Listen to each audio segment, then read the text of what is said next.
téléspectateurs de A-Media TV, amis et sympathisants de l'Église du Christianisme Céleste. Une fois encore, nous sommes sur ce plateau pour développer le thème de la semaine. Nous allons implorer la présence du Seigneur. Jéhovah, Jésus-Christ, Saint-Michel, Dieu est tellement bon, descend, dispose-nous à pouvoir annoncer ta parole et touche un cœur à pouvoir saisir et mettre en pratique ta parole au nom puissant du Christ. Amen. Nous voici sur ce plateau de A-Media TV ce jour pour développer le thème de la semaine intitulé « Ne faites pas du mal aux enfants ». Ne faites pas du mal aux enfants. Et nous devons d'abord, à l'entame, remercier le Saint-Siège qui n'a ménagé aucun effort pour nous donner ces thèmes, des thèmes hebdomadaires, pour alors nous instruire sur la bonne voie. C'est important. Nous devons tirer profit de ces thèmes. C'est important parce que ça instruit tout un peuple, ça instruit toute une nation. C'est important. Nous remercions vraiment le Saint-Siège pour ceci. Et nous remercions aussi le prophète Gideon Paul Isaac, ça aussi, qui n'aménage aucun effort pour nous soutenir dans cette mission gigantesque. Que le Seigneur, Dieu Tout-Puissant, le bénisse davantage. Bien-aimé en Christ. Alors, faire du mal, c'est quoi? Quand on parle du mal, faire du mal, c'est causer involontairement ou volontairement une souffrance, un préjudice, une blessure, une destruction sur une personne dans son âme, dans son corps, dans son esprit, dans sa dignité ou dans sa destinée. C'est important. Alors, lorsque nous faisons du mal, nous pouvons le faire de façon volontaire comme involontaire. Ah oui, lorsque nous causons cela, nous causons de façon involontaire ou volontaire une blessure, un préjudice, une destruction, une souffrance sur une personne dans son corps, dans son âme, son esprit, sa destinée ou sa dignité. Dieu reste là. Parce que Dieu prône l'amour. Celui qui a l'amour ne peut pas faire du mal à son prochain. C'est important. Et surtout, Dieu nous parle des enfants. Il y a 3 catégories d'hommes que Dieu, alors, n'aime pas du tout qu'on fasse du mal. Dieu n'aime pas qu'on fasse du mal aux enfants. Il n'aime pas qu'on fasse du mal aux orphelins, aux étrangers. Il n'aime pas qu'on fasse du mal à ses prophètes. Mais ici, il s'agit essentiellement des enfants. Pourquoi? Parce qu'en réalité, les enfants sont comme la prunelle de l'œil de Dieu. Eh oui, je dis bien, les enfants sont comme la prunelle de l'œil de Dieu. Zacharie 2, verset 8, dernière phrase. Oui, c'est important. Nous devons comprendre cela. Oui. Car celui qui vous touche, celui qui touche aux enfants, touche la prunelle de son œil. Touche la prunelle de l'œil de Dieu. C'est important. Donc c'est pourquoi Dieu protège les enfants à tout bout de champ. Et Jésus, qui est le Fils unique de Dieu, venu sur terre, qui a prôné l'amour, a exercé son amour directement aux enfants. C'est pourquoi nous devons comprendre que les enfants en réalité sont un héritage. C'est un héritage de Dieu. Psaume 127, le verset 3. Voici. Des fils sont un héritage. Des fils sont comme un héritage de l'Éternel. Le fruit des entrailles. Est une récompense. Donc les enfants sont un héritage de Dieu. C'est très important. Qu'est-ce que alors Jacob disait à la rencontre, lorsqu'il voulait rencontrer Ésaü, Genèse chapitre 33, le verset 5. Les enfants sont une bénédiction. C'est une richesse. C'est important. Pour Dieu, c'est une richesse, c'est une bénédiction pour nous et nous devons le capitaliser, oui. Et se levant les yeux, vit les femmes et les enfants, et il dit, qui sont ceux que tu as là? Et Jacob répondit, ce sont les enfants que Dieu a accordés à ton serviteur. Donc c'est une bénédiction. Donc les enfants ne sont pas des propriétés privées des parents, non, mais une bénédiction, un don que Dieu a confié aux parents. Et qu'est-ce que les parents doivent faire? Nous devons tout faire pour les protéger. Nous devons les aimer. Nous devons les instruire et les conduire alors dans la droite ligne du Seigneur. Nous devons les conduire à Christ, c'est important. C'est pourquoi le thème dit, ne faites pas du mal aux enfants. Dieu a dit de ne jamais faire du mal aux enfants. C'est important. Parce qu'en réalité, il faut comprendre que quand nous lisons Psaume 128, le verset 3 aussi, les enfants sont une richesse, une bénédiction pour nous. Et quand on parle de bénédiction, on ne peut pas leur faire du mal à une bénédiction. Non, c'est important. Oui, Psaume 128, le verset 3. Tes fils Tes fils sont comme des plants d'olivier sont comme des plants d'olivier autour de ta table. autour de ta table. C'est ainsi qu'est béni C'est ainsi qu'est béni l'homme qui craint l'homme qui l'Éternel. craint Dieu. Vous voyez un peu? Donc, quand on parle des enfants, Dieu ne veut en aucun cas c'est-à-dire qu'on traumatise, qu'on scandalise, qu'on fasse du mal aux enfants. C'est important, bien aimé en Christ. Parce qu'en réalité, Dieu a un plan pour les enfants. Oui, le Seigneur Dieu a un plan pour les enfants. Il a dit dans Isaïe 54, le verset 13, que tes fils sont les disciples de Dieu. Donc Dieu prépare les enfants alors pour réaliser son plan. Les enfants sont les disciples de Dieu. Oui. Isaïe 54, verset 13. Tous tes fils Tous tes fils seront disciples de l'Éternel. seront disciples de l'Éternel. Les grands- Donc Dieu prépare les enfants pour qu'ils soient ses disciples.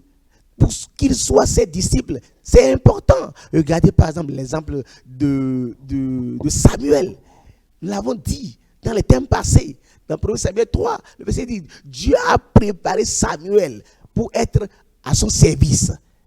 Il a préparé Samuel pour reconnaître sa voix, pour qu'il soit son instrument, donc dès son bas âge. Donc, ce que les parents doivent faire, les parents sont responsables d'instruire. Nous devons instruire les enfants. Comme Proverbe 22, le verset 6 l'a dit, instruire l'enfant dès son bas âge. Et quand il sera vieux, il ne s'en détournera pas. Les enfants captent vite. C'est des âmes innocentes qui ne connaissent pas encore le bien et le mal. Donc quand on les instruit selon la droiture, ils captent cette droiture-là. Mais quand on les scandalise, quand on les fait du mal, c'est dangereux. Bien-aimés en Christ. Quand on parle, ne faites pas du mal aux enfants, nous devons comprendre que avant même que l'enfant naît, il y a des aptitudes que nous faisons parce qu'il y a 3 catégories du mal. 3 catégories de mots. Quand on parle de ne faire pas du mal, en un, il y a le mal sur le plan physique. Le mal sur le plan physique, c'est les blessures, les violences corporelles. Lorsqu'on fait des violences corporelles, lorsque nous exploitons les enfants à outrance, lorsque nous les laissons affamés, c'est des attitudes de mal. C'est manières de faire du mal aux enfants.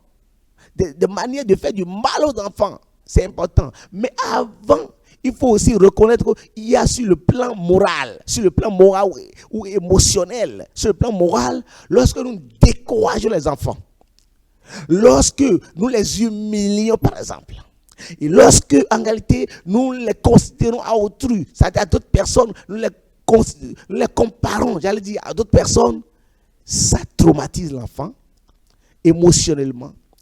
Donc sur le plan moral, ce n'est pas du tout bon.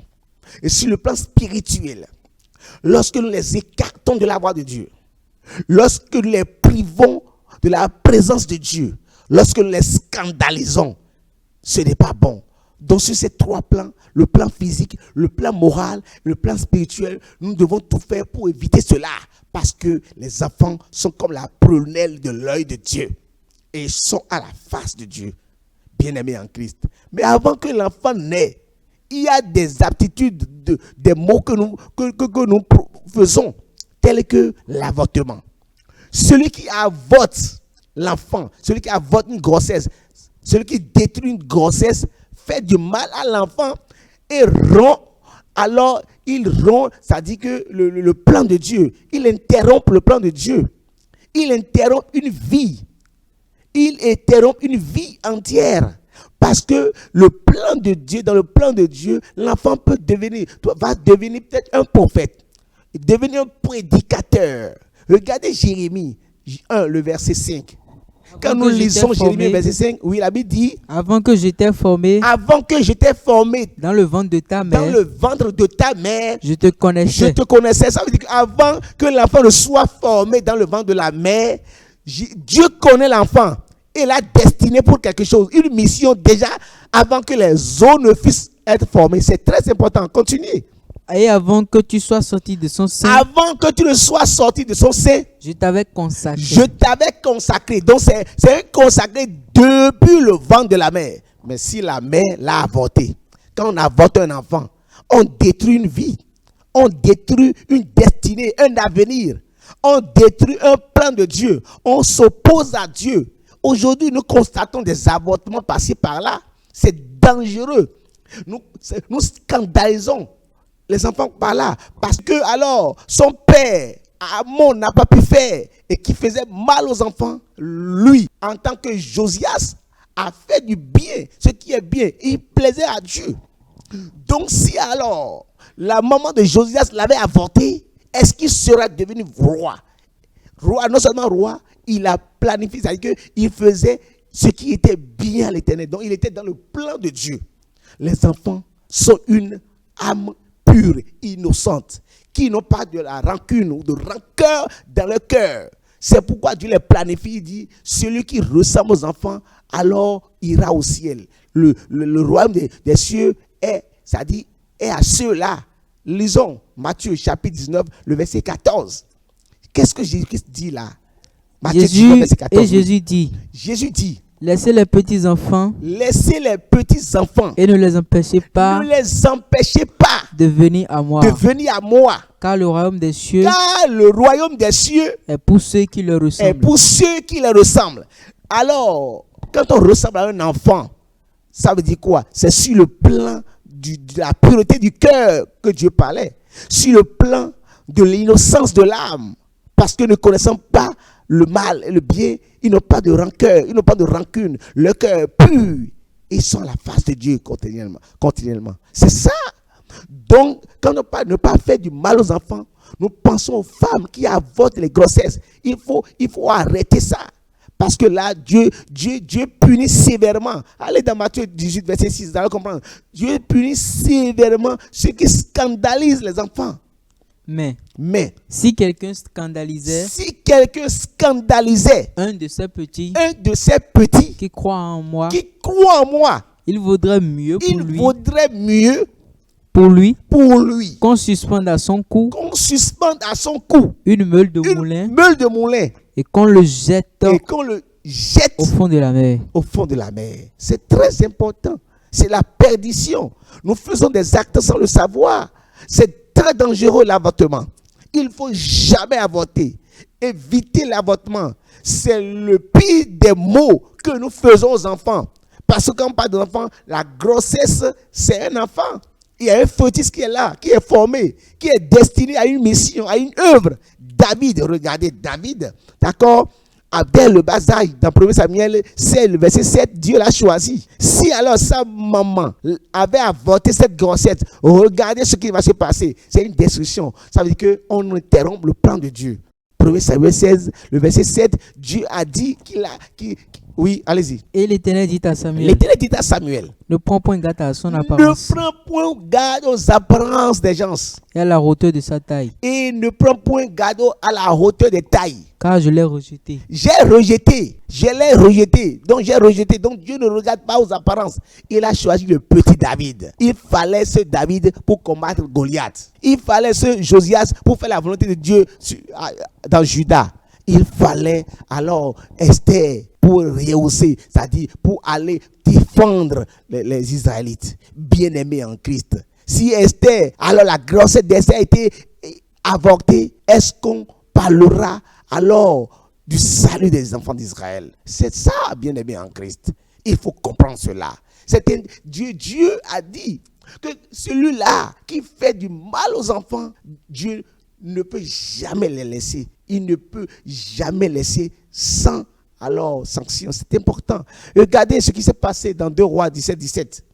Lorsque il était question d'Achab, oui, allez-y, 2 Rois 17. Il fit passer par le feu par le feu leurs fils et leurs filles. leurs fils et leurs filles. Ils se livraient à la divination Ils se livraient à la divination et aux enchantements, et aux enchantements. et ils se vendirent Ils se vendirent pour faire ce qui est mal aux pour yeux de faire ce qui l'Éternel. est mal aux yeux de l'Éternel. C'était Achab. Et il faut comprendre que lorsque alors Manassé est venu faire la même chose. Lisez dans 2 Rois 21, le verset 1er, le verset 6. Il a fait la même chose. Comment? Manassé Oui. avait 12 ans lorsqu'il devint roi. Manassé avait 12 ans. Pour lui, il avait 12 ans. Donc Dieu l'avait choisi dès son bas âge. Mais il a endurci son cœur. Il s'est rebellé. Alors, ça dit qu'il a endurci son cœur. Il a fait la rébellion. Et il n'a plus écouté la voix de Dieu. Là, parce qu'il a été enfant, Dieu l'a choisi, mais il n'a plus le cœur d'un enfant. Donc, en réalité, quand on parle d'enfant, c'est sur le cœur. Quand on parle de l'enfant, c'est sur la disposition du cœur, sur la foi que Dieu parle de l'enfant. Ah oui, mais quand on est un enfant, mais on se transforme alors en un homme, c'est-à-dire en quelqu'un qui a un cœur de chagrin, un cœur de rancune, un cœur qui est rebelle à Dieu. Mais Dieu sévit. Qu'est-ce que Manassé a fait? Il a régné 51 ans sur Israël. Le verset 6, qu'est-ce qu'il a fait? Il fit passer son fils par le feu. Il fit passer son fils, oui, Par le feu, par le feu. il observait les nuages Il observait les nuages et les serpents pour en et tirer les des serpents, tout pronostics. ça là. Et qu'est-ce que Dieu le fait? Dieu alors a puni tout Juda. Dieu a puni, il a exterminé tout le peuple. Oui, parce que il était rebelle à Dieu. Il a fait ce qui est abominable à Dieu. Et il a fait ce qui est mal aux yeux de l'Éternel. Il a touché la prunelle des yeux de Dieu. Et Dieu alors a quoi? Dieu en ce moment a sévi. Bien-aimé en Christ, il faut comprendre que Dieu règle toute personne alors qui fait du mal aux enfants, parce que les enfants sont accueillis par Dieu. Marc chapitre 10, le verset 14. Marc chapitre 10, le verset 14. Jésus, voyant cela, fut fut indigné et leur dit, laissez venir à moi les petits enfants laissez venir à moi les petits enfants. et ne les empêchez pas, Car le royaume de Dieu est pour ceux qui le ressemblent. est pour ceux qui les ressemblent. Donc, on nous appelle à ressembler aux enfants. Celui-ci dit, alors, avoir l'amour aux enfants, à les protéger, à les aimer, à les imiter, c'est important. Regarde Marc chapitre 9, le verset 37. Celui qui me reçoit, quand tu reçois un enfant, c'est comme tu reçois Christ. Donc, on nous appelle à aimer les enfants. À aimer. On donne l'autorisation, d'accord, l'autorité de les instruire, mais pas pour alors les faire du mal. Non, pas pour les faire du mal. Oui, allez-y. Quiconque reçoit en mon nom un un de ces petits enfants me reçoit moi-même. Et quiconque me reçoit reçoit non pas moi, mais celui qui m'a envoyé. Bien-aimé en Christ, si ce thème parle des enfants, c'est parce qu'il y a quelque chose qui ne va pas. Il y a des enfants que nous traitons très mal parce que peut-être ce n'est pas nos enfants. Il y a des enfants que nous exploitons à outrance parce que ce n'est pas nos enfants. Alors que la Bible déclare de les recevoir, d'avoir amour, d'accord, pour ceux-là, de les aimer, de les traiter comme alors Dieu l'a voulu. Parce qu'un enfant est appelé à grandir. Jésus-Christ dans le 2,52 a grandi dans la sagesse et il a été aimé de ses parents. À chaque fois qu'ils se souviennent, lorsque il était question, oui, Luc 2, le verset 52. Et Jésus croissait en sagesse, en stature et en grâce devant Dieu et devant Dieu. Vous voyez un peu, c'est de ça qu'il s'agit. Donc, l'enfant est amené à grandir en sagesse. Donc, qu'est-ce qu'est le devoir ou les devoirs des parents? C'est de les instruire selon la voie du Seigneur, tel que Éphésiens 6, le verset 4 l'a dit. C'est de les instruire selon la voie du Seigneur. Et vous, Père, n'irritez pas vos enfants, mais élevez-les en les corrigeant et en les instruisant selon le Seigneur. Ce n'est pas de les battre avec voracité, Ce n'est pas de les corriger à outrance. Ce n'est pas de les faire du mal. Aujourd'hui, on dit violence faite aux femmes, violence faite aux enfants. Et aujourd'hui, on exploite les enfants comme si ce n'est pas des enfants. Les enfants ont pour Dieu, ça dit qu'ils ont Dieu. Ont pour soutien, voilà. Les enfants ont pour soutien le Seigneur. Et quand on fait du mal à un enfant, Dieu regarde. Aujourd'hui, on initie des fois les enfants à la sorcellerie, aux pratiques occultes. Un enfant qui a été initié à la sorcellerie dès son bas âge, regarde ce qui va se passer lorsqu'il va grandir. Il ne fera que de la méchanceté. Alors que cet enfant est appelé à être un serviteur de Dieu. On initie les enfants aux pratiques occultes. Quand on initie un enfant au mensonge, regarde. Quand tu dis à l'enfant, dis au visiteur, je ne suis pas là. Alors que tu es là. Tu dis au visiteur, je ne suis pas là. Qu'est-ce que tu fais à l'enfant? Tu es en train d'initier l'enfant au mensonge. Et lorsqu'il va grandir, il ne fera que mentir. Et en ce moment, tu diras, mais tu ressembles à qui? Ézéchiel, chapitre 16, verset 44. Tu ressembles à qui? Il te ressemble parce que c'est toi qui l'as initié. Voici. Tous ceux qui disent des proverbes. T'appliqueront ce proverbe. Telle mère, tel fils. Oui, vas-y. Tu es la fille de ta mère. Qui a repoussé son mari et ses enfants. Tu es la sœur de ta sœur. Qui ont repoussé leur mari. Donc, quand tu inities l'enfant au mensonge, il va grandir dans le mensonge. On l'a vu déclaré dans Jean 8, 44 que le père du mensonge, c'est le diable. Tu vas dire, mais tu ressembles qui? Il te ressemble. Et il ressemble au diable parce qu'il n'a que faire pratiquer les œuvres du diable. Alors, le plan de Dieu, c'est que nous sommes des serviteurs de Dieu, des disciples de Dieu. Les fils doivent devenir les disciples de Dieu. Ça, c'est le plan de Dieu, ça. Donc, le thème nous appelle aujourd'hui à ne point faire du mal aux enfants. Alors, ne pas faire du mal aux enfants, c'est de les aimer, c'est de venir au secours des enfants, c'est de les accompagner, c'est de les instruire selon le Seigneur.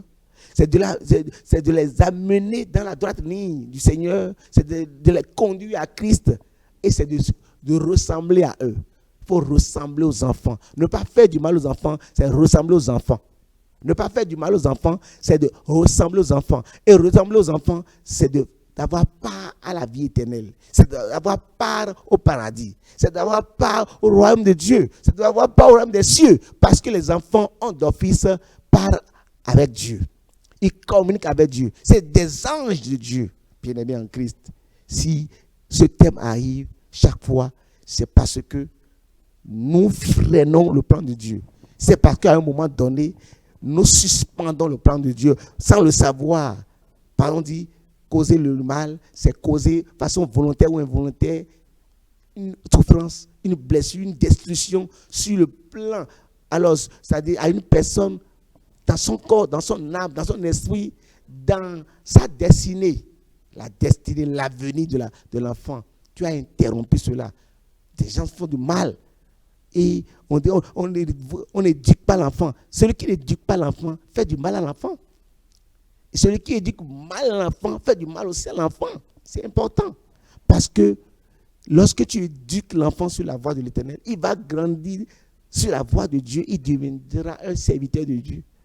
Ou lorsqu'il va grandir dans la société sera une société planifiée de Dieu, une société bénie de Dieu, parce qu'on aurait alors enseigné Dieu partout. On aurait alors enseigné Dieu depuis le bas âge. Et ces enfants alors vont croître en sagesse, en stature, dans la crainte de Dieu. Et le peuple sera un peuple saint, un peuple sanctifié. Et il y aura des instruments de Dieu. C'est ce que Dieu veut de nous. C'est ce que nous pouvons tirer de ce développement. C'est ce que nous devons tirer de cet enseignement. Nous devons aimer les enfants. Nous devons les instruire selon le Seigneur.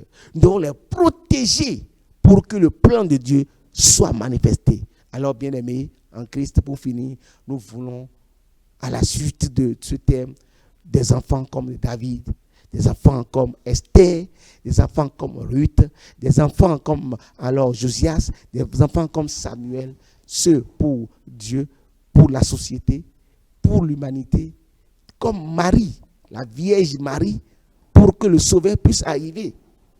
C'est là le plan de Dieu. Des enfants comme la Vierge Marie. Si la Vierge Marie n'était pas venue, je ne pense pas que le Sauveur ne sera pas là. Bien-aimés en Christ, que Dieu puisse graver ceci dans nos cœurs pour que l'amour, nous prenions l'amour partout.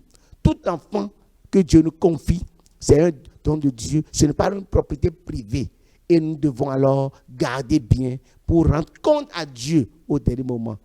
Que le soit loué. Paix dans les maisons, paix dans les familles, au nom de Christ. Amen.